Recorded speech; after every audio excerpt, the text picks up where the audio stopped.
नमस्कार दोस्तों, स्वागत है आपका हमारे YouTube चैनल स्टोरी पॉइंट 01 में।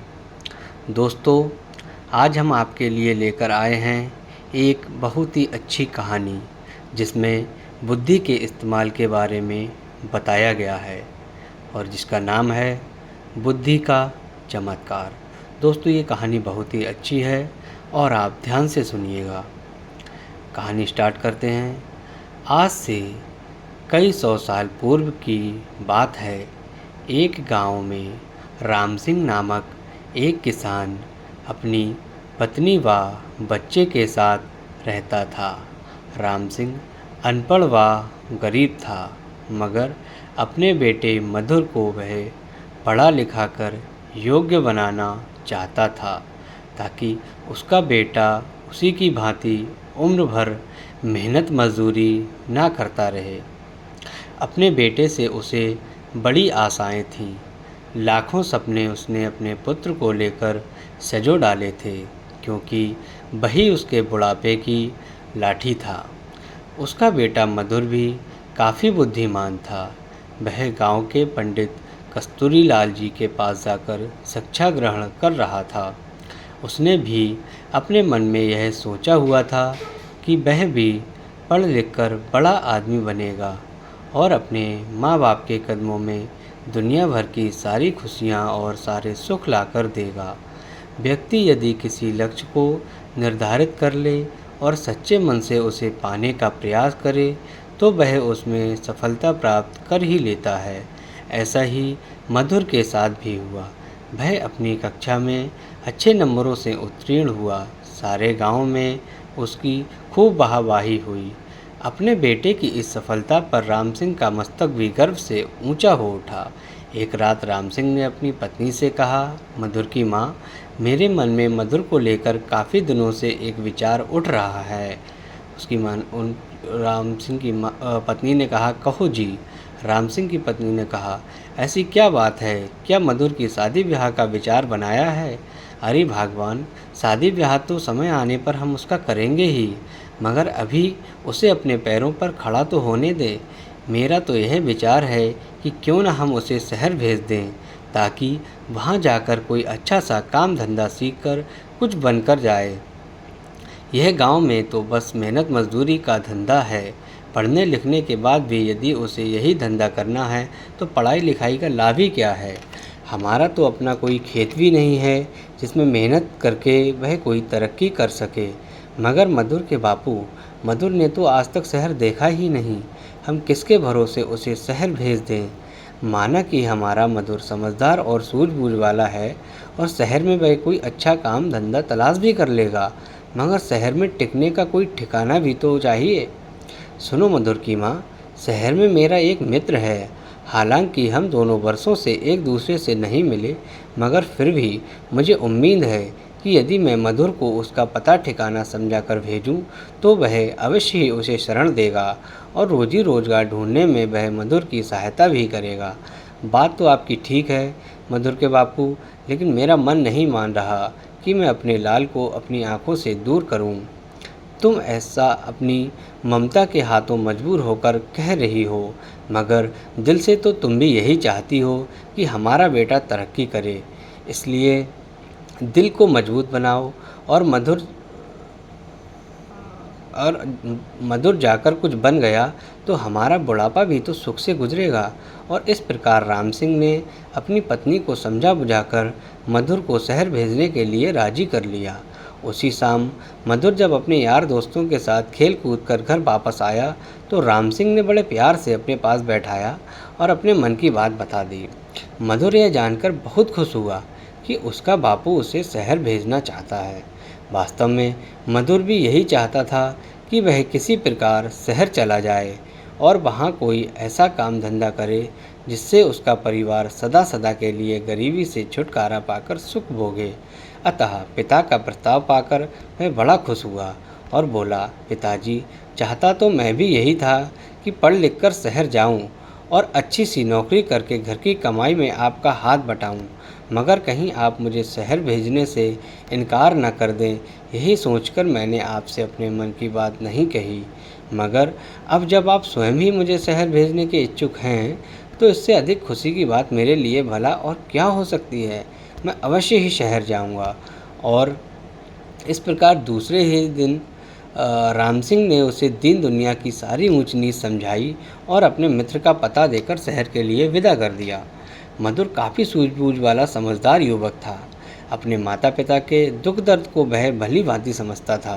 वह यह भी जानता था कि गांव में रहकर तो उसका भविष्य अंधकार में ही डूब रहेगा, जबकि उसकी इच्छा बड़ा आदमी बनकर अपने माता पिता को भरपूर सुख चैन देना था।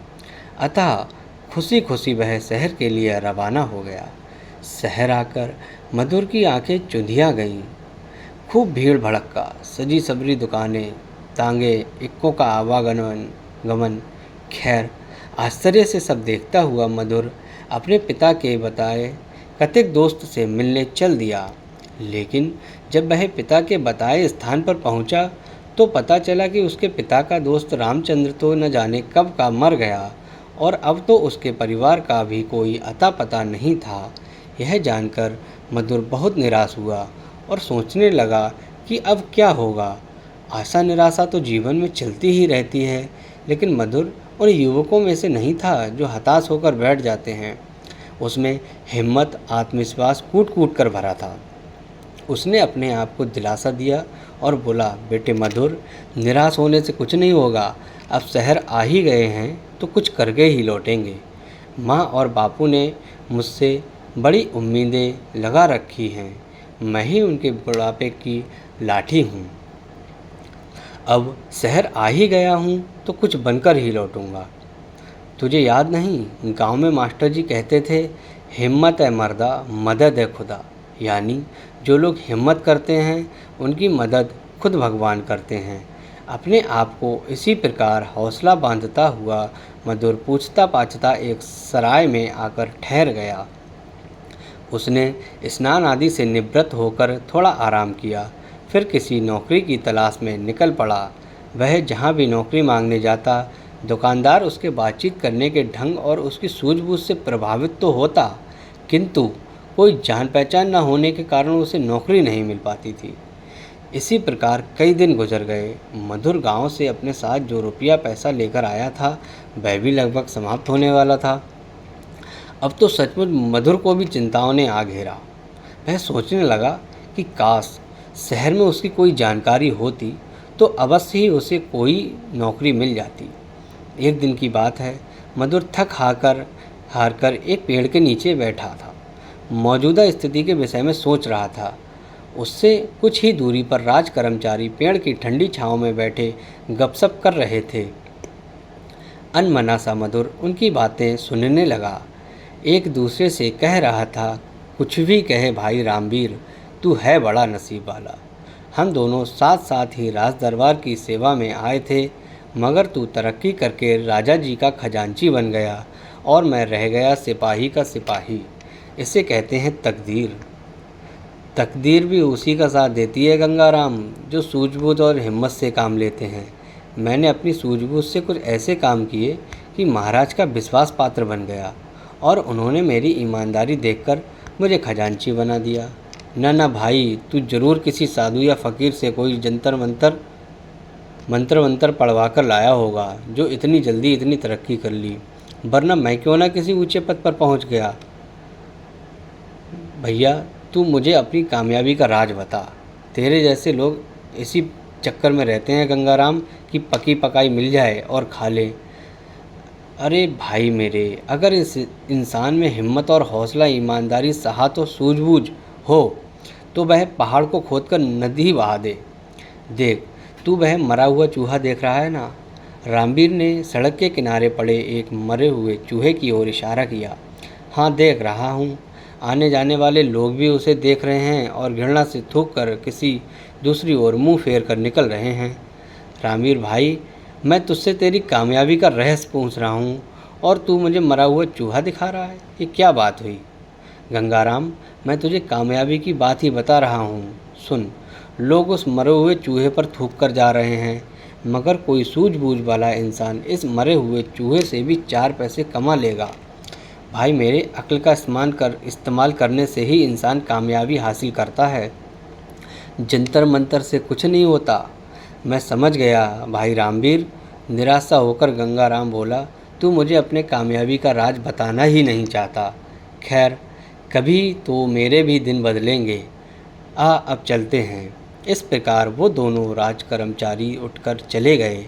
वे तो चले गए, मगर खजांची रामवीर की चूहे वाली बात ने मधुर के दिमाग में खलबली सी मचा दी। उसके दिमाग में रामवीर की कही बात बार बार गूंज रही थी।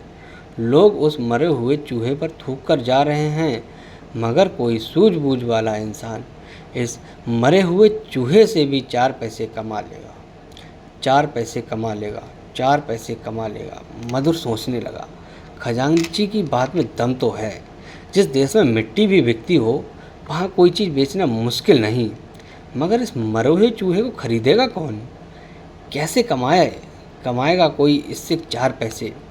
चूहे को घूरते हुए मधुर यही सोच ही रहा था, लेकिन उसकी समझ में नहीं आ रहा था।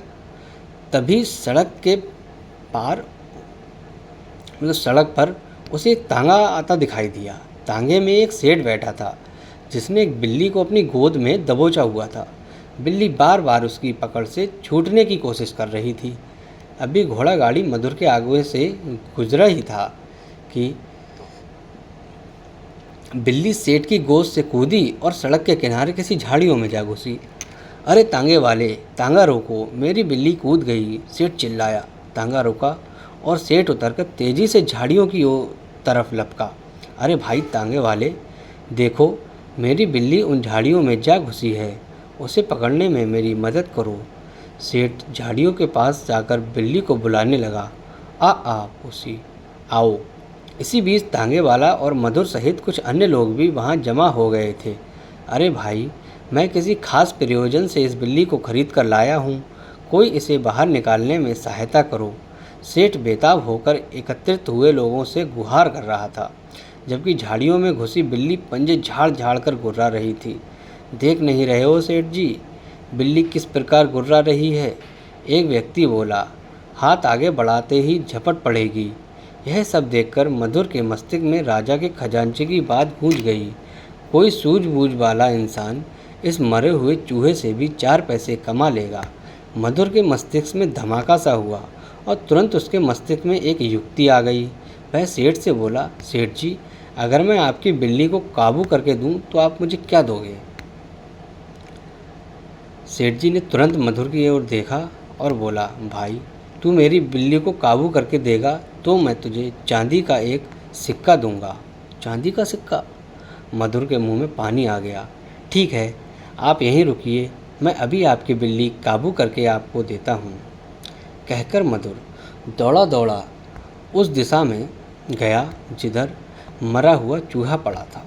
वाह बेटा मधुर, बन गया काम। उस खजांची ने ठीक ही कहा था कि यदि सूझबूझ से काम लिया जाए तो इस मरे हुए चूहे से भी 4 पैसे कमाए जा सकते हैं। मधुर ने मन ही मन खुश होते हुए एक रस्सी तलाश की और चूहे की गर्दन में फंदा डालकर झाड़ियों की ओर चल दिया। हटो हटो, सब पीछे हटो। भीड़ को एक ओर हटाता हुआ मधुर बोला, बिल्ली अभी बाहर आती है। अरे मरा हुआ चूहा, ये तो वहाँ पड़ा था, किसी ने कहा। दूसरा बोला, भाई वाह, इस लड़के ने तो मौके का फ़ायदा उठाकर एक सिक्का कमा लिया। इसे कहते हैं बुद्धि का करिश्मा। यह लड़का अवश्य ही एक दिन बड़ा आदमी बनेगा। लोग तरह तरह की बातें बनाने लगे। मधुर झाड़ियों के करीब बैठ गया और रस्सी से बंधे चूहे को बिल्ली के सामने लहराने लगा। मोटे और ताजी चूहे को देखकर बिल्ली के मुंह में पानी भर आया। एक नज़र उसने मैत्री भाव से मधुर की ओर देखा, फिर दुम हिलाती हुई धीरे धीरे मधुर के करीब आने लगी। अभी लोग उत्सुकता से यह तमाशा देख ही रहे थे और फिर कुछ ही पलों बाद चूहे के लालच में जैसे ही बिल्ली बाहर आई, मधुर ने उसकी पीठ पर प्यार से हाथ फेरा और उसे गोद में उठा लिया। तो देखा दोस्तों, किस प्रकार मधुर ने अपनी चतुराई, अपनी बुद्धि का इस्तेमाल करके पैसे कमाए और आगे आकर वह बहुत बड़ा आदमी बना, जिससे उसका जीवन अच्छे से गुजरा। तो दोस्तों, अगर आपको वीडियो अच्छी लगी हो तो चैनल को सब्सक्राइब कर दीजिएगा और वीडियो को लाइक कर दीजिएगा। ऐसे ही और वीडियो देखने के लिए हमारे चैनल पर बने रहिएगा। धन्यवाद।